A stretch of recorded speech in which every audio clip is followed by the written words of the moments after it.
ជំរាបសួរបងប្អូនទាំងអស់គ្នាអ្នកគឺមកពីមជ្ឈមណ្ឌលបណ្ដុះបណ្ដាលជំនាញគណនេយ្យនិងហិរញ្ញវត្ថុ AIT Center នៅក្នុងវីដេអូនេះអ្នកគឺសូមរំលឹកបងប្អូនថាទោះបីជានៅក្នុងកលៈទេសៈណាក៏ដោយកុំបោះបង់ការសិក្សានៅចំណេះដឹងនិងជំនាញដែលបងប្អូនបានជ្រើសរើសឲ្យសោះទោះមានតែការសិក្សាទេដែលអាចធ្វើឲ្យបងប្អូនមានជីវភាពល្អប្រសើរក្នុងពេលសិក្សាសូមបងប្អូនត្រូវតែតស៊ូជំនះឲ្យបានរៀនឲ្យបានចប់ទើបមានការងារល្អមានប្រាក់ចំណូលច្រើនដើម្បីគ្រប់គ្រងដល់ជីវភាពយើងលំបាកតែក្នុងពេលសិក្សាទេនៅពេលដែលយើងរៀនចប់យើងនឹងមានការងារធ្វើល្អមានចំណូលខ្ពស់តែប្រសិនបើយើងបោះបង់ការសិក្សាយើងនឹងមិនទទួលបានការងារល្អធ្វើទេចំណូលក៏មិនសូវបានខ្ពស់ជីវភាពក៏ពុំសូវបានល្អដែរ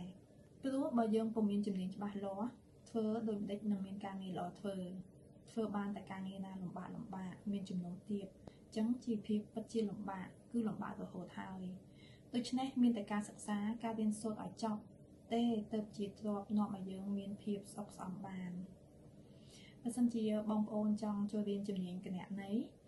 ជាពិសេសគឺការអនុវត្តជាក់ស្ដែងផ្ទាល់សូមកុំភ្លេចចុះឈ្មោះចូលរៀននៅក្នុងមជ្ឈមណ្ឌលបណ្ដុះបណ្ដាលគណនេយ្យនិងហិរញ្ញវត្ថុ AIT Center បងប្អូនអាចតាក់ទងតាមលេខទូរស័ព្ទឬក៏ Telegram 012 827